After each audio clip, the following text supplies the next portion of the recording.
আর ছাত্রাবাস মিটারগুলো ছিল এই পিলারের মধ্যে। কতগুলো জায়গা আছে, মিটারটা লাগানোর মতো কতগুলো জায়গা আছে, কিন্তু মিটারটা লাগাইছে কোন জায়গায়? ভালো করছে এই পিলার থেকে নিচে, এদিকে কোথাও লাগাইতে পারতো। দেখেন, এখানে উঠার মতো জায়গা নেই, যাতায়াতের জায়গা নেই। এই যে মানে গ্রাহক ইচ্ছা করলে যেখানে বলবে সেখানে, এটা একটা লাগানোর জায়গা হলো এখানে এই যে জানলা লক করা।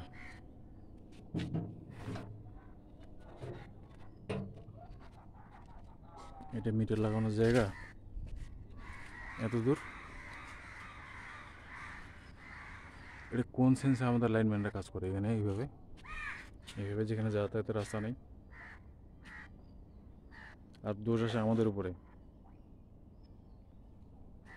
দেখেন এখানে কী করবো, এখান থেকে ডিজিটাল মিটার এখান থেকে পড়ে গেলে অফিস কি আমাকে দেখবে? দেখবে কোনো কিছু? এটা সম্পূর্ণ হলো সাইড ইনচার্জ মানে অবহেলা, সম্পূর্ণটা সাইড ইনচার্জ অবহেলা। ওরা নিজেরাও জানে না যে মিটার ট্রান্সফার করে দেওয়া হচ্ছে, অভিযোগ দেওয়ার পরে এরা কোনো মানে কর্ণপাত করে না।